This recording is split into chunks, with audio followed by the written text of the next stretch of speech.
Microsoft Flight. Just another small comparison video. Can't show you much about this one.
Go back to Shoppers Drug Mart. Okay. I got the chicken one. Okay.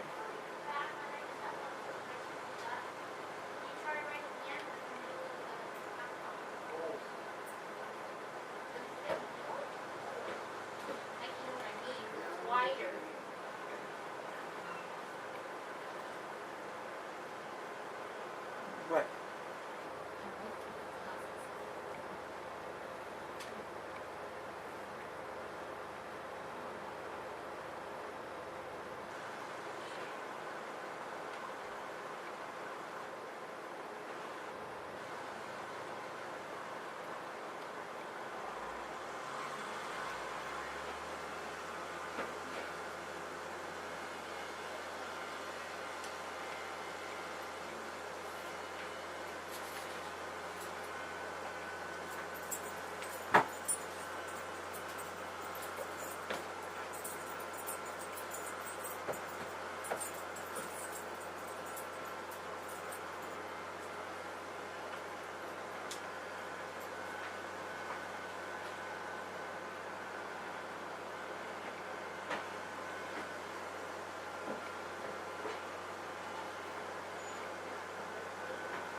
To give you a general idea, I'm getting roughly 120 frames a second right now. Probably a bit more, but I'm guessing it's about 120 by the looks of things. And I'm doing it in stereoscopic 3D right now, so this is what a 3D monitor would look like with 3D turned on. For the most part, everything renders fine, except for the corners of the screen. They draw blocky textures, as you can see sometimes cropping up there. It's due to ghosting. But this game's on maxed out settings, running at, like I said, it feels like at least 120 right now with my 3D turned on. So I'm getting roughly 60 frames per an eye right now, roughly, give or take.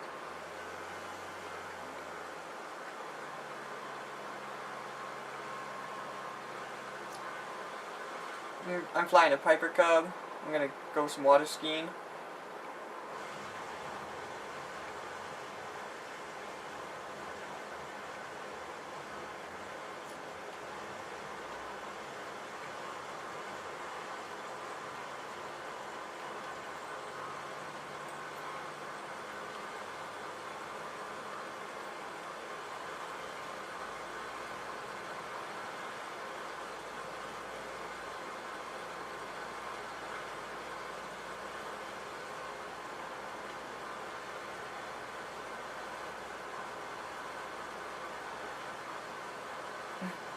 Lol, I'm going 10 knots without the prop hitting the water yet.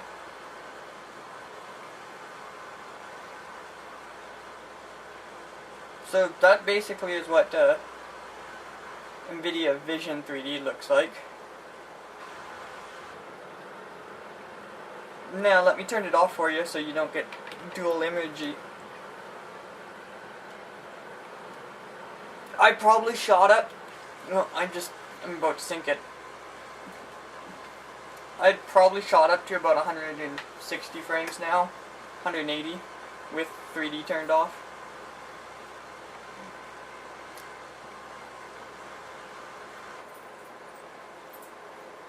See, I personally think this game looks better than Flight Simulator 9, but the water textures aren't as good as FSX, but the performance is way better than FSX.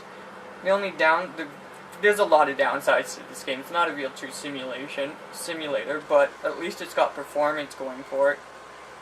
And, you know, flying around in this game, even single player, because it's got missions and whatnot, I can fly passengers, do cargo, whatnot. It doesn't feel too bad. Even as a single player game. When this game officially, when Microsoft Live goes offline, Microsoft for Games for Live goes offline on July 1st, they told me I should still be able to play this game single player. So, anybody that bought all the DLC for this game, good job, because you should be able to still use it.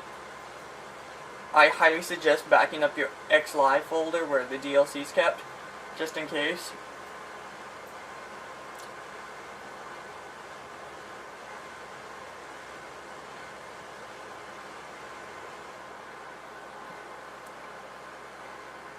So let's go to the hangar.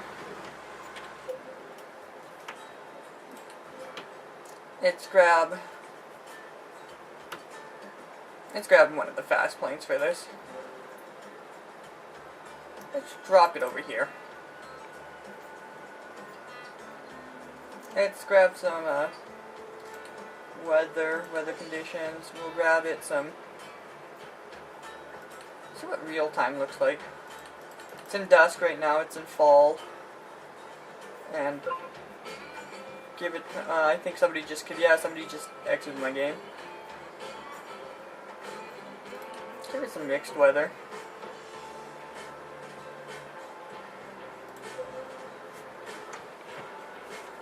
Hey.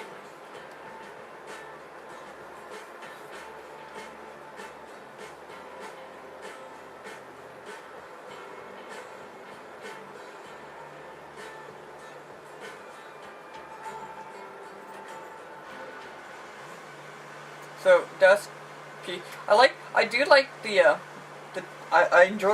enjoy the textures of the planes. They look really crisp. They do. They absolutely look stellar, actually, in my book. With all the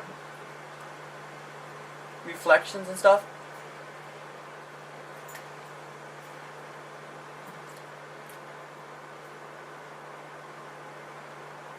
Let's go pop in some mountains here.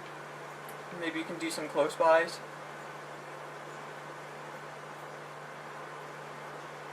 We'll head that way. I'm gonna go back to the menu though. And I go, kind of want to make it during the day, not during the day, and I kind of want to make it during the summer. Because I think these textures look really good during the summer.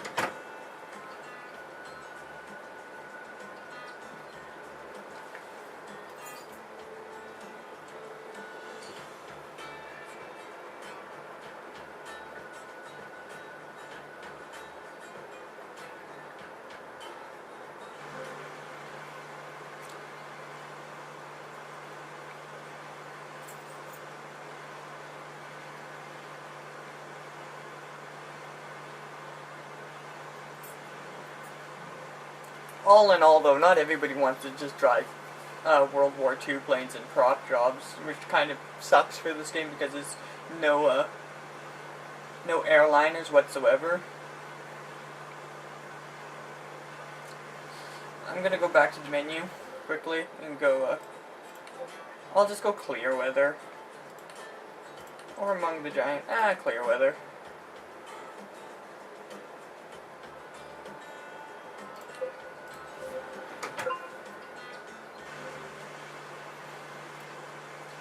So I'll bring the speed down a bit.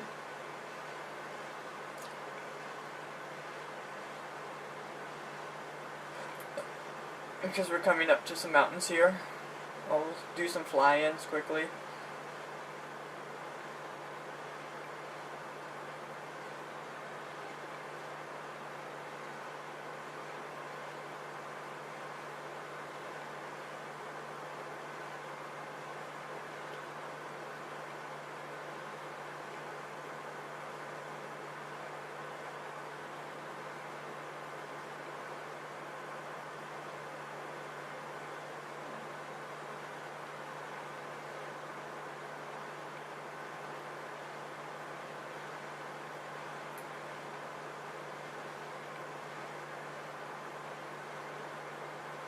Give you some mountain textures as they come into view. I think they look pretty decent.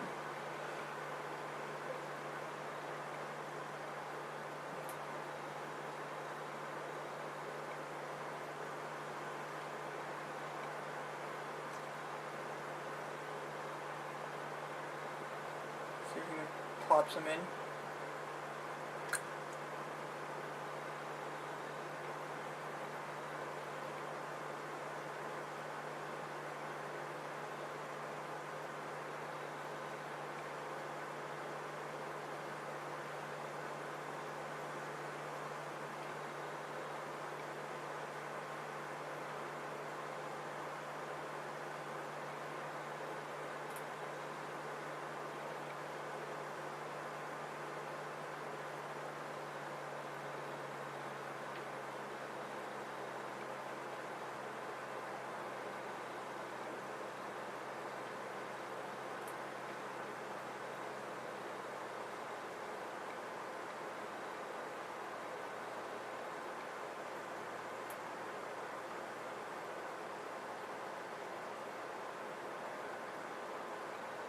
I'm gonna biff it. Oh, I'm so biffing it.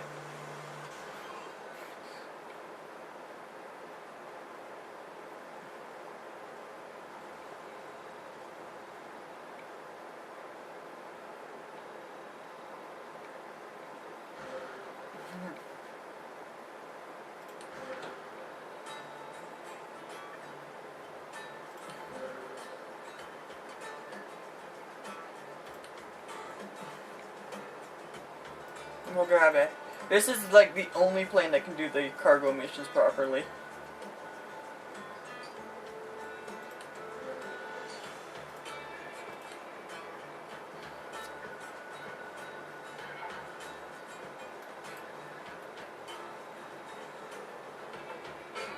I'll just pop us over here.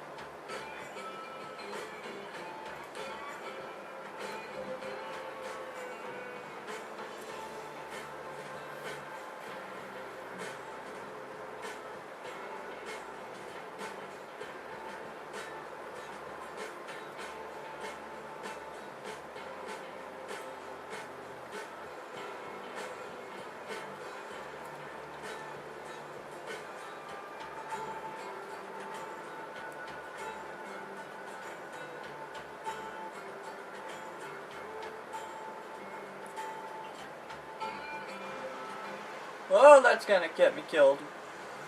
Okay, apparently I gotta readjust that. Okay.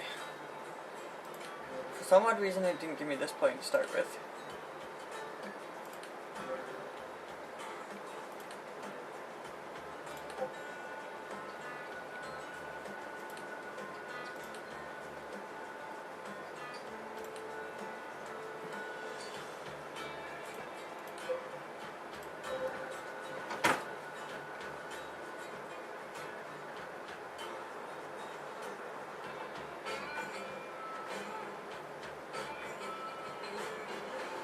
There we go. This plane's kind of a pig for flying.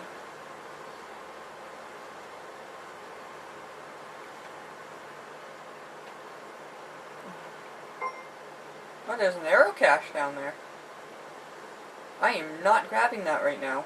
Copper.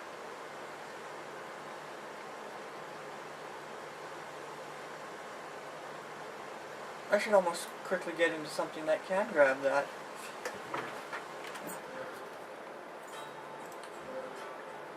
Where's that Piper Cub? Quickly.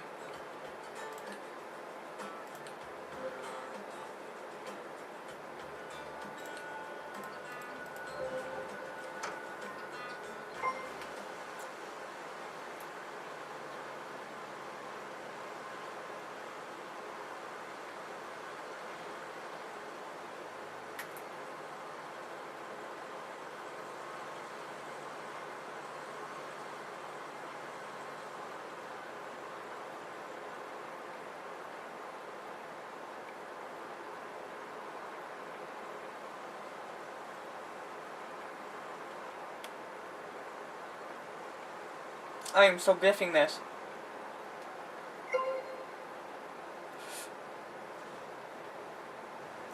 biffed it. I wonder if it gave me that.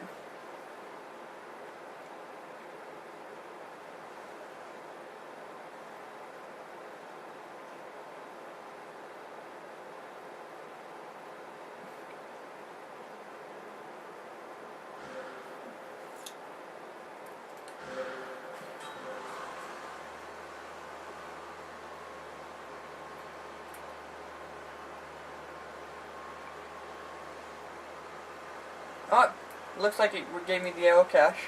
Usually it doesn't give you the arrow cache if you biff it right after you grab it.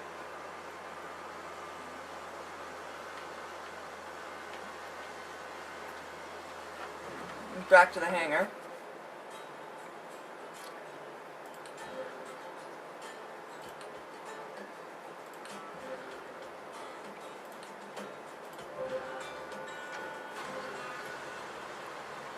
I don't know, I kind of like the look of this plane. It's like the biggest plane in the game. It's not saying much, mind you, but I kind of like the look of it. Try not to biff it right away. I kind of want to graze the trees to show you what they look like and whatnot, just the small details.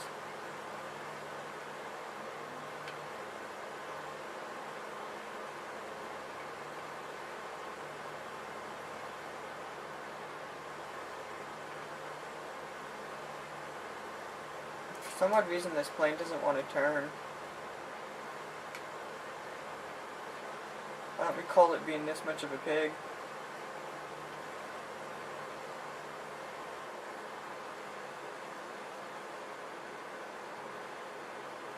I mean, the trees, I actually think the trees look pretty decent compared to Flight Simulator X and FS9.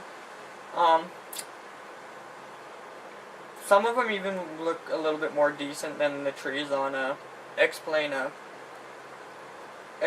and 10. The reason is because these trees aren't auto-gen. You can't auto-gen any of the scenery in this game, which is nice. So like the buildings, the trees and all that, they're permanent objects. They're always permanent and they never change.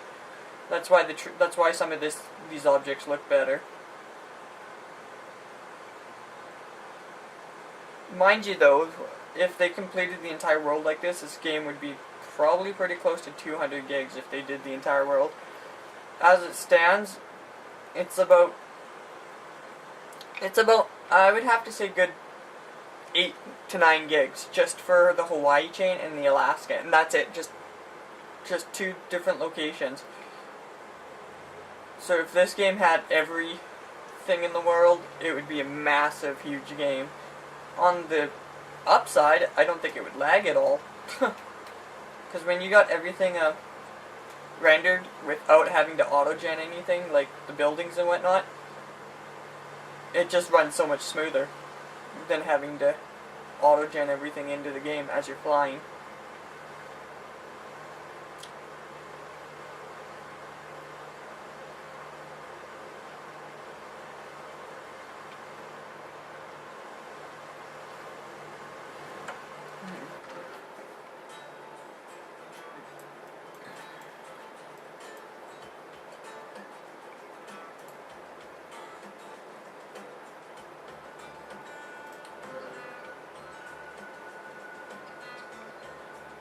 But this is mostly World War II planes, like World War II, World War II, World War II, World War II, World War II, the only cargo plane, the only float plane,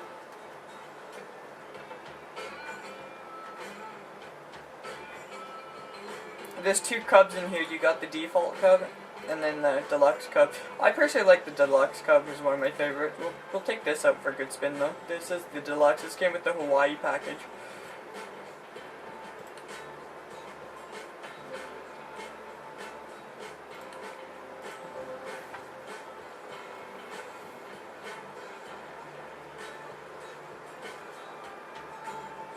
So, there's like the arrow caches. It's basically a hunt and peck game where you go around Alaska and Hawaii finding arrow caches. It kind of keeps the game interesting.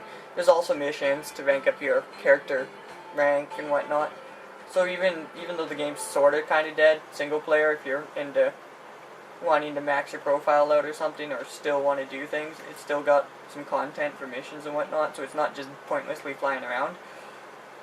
The biggest downside for this, when it goes into single player only, is there's no AI. Absolutely no AI in this game. And there's no ATC either. So, it's basically an arcade flyer that all you do is fly, with no interaction for the most part.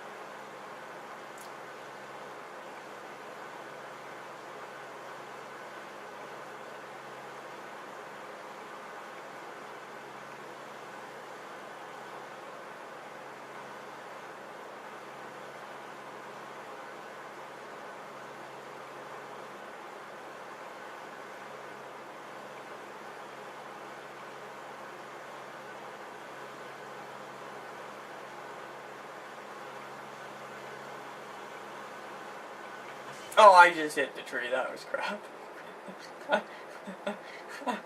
Oh, well, anyways, that's just a small demo. Graphics performance versus the other flight sims I might have. But this is almost not worth comparing to other flight sims because it's not a true flight sim. But what's cool about this game, even when I turn on 3D, I don't really suffer frame rate drop that much. I mean, I do, but when you're actually wearing the glasses, it looks like it's slightly lagging a bit, but when you're actually wearing the glasses, it looks perfect. It looks smooth and everything.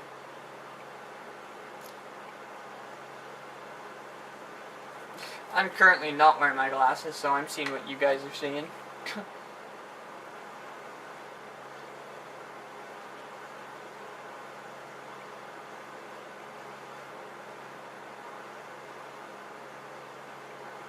That's a tree.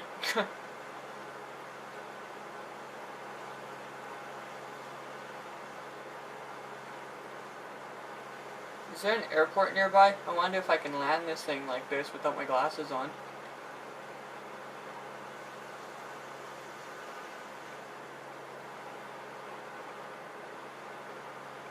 Oh, there's an airport up there. I don't know if you want to wait around to watch the whole thing in 3D, but there's one there. There's a piece of grass out in the middle of nowhere. Let's see if I can nail this. It's right there. I doubt I can, but we'll give it a go.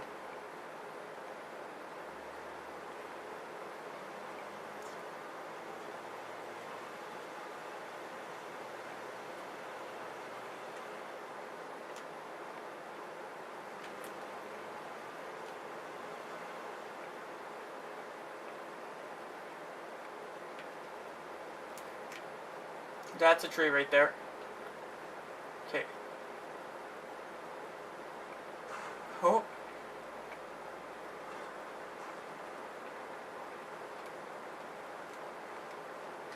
Come on, stop! That's a tree right there. That's gonna hurt. Oh, oh, oh, oh. I nailed it.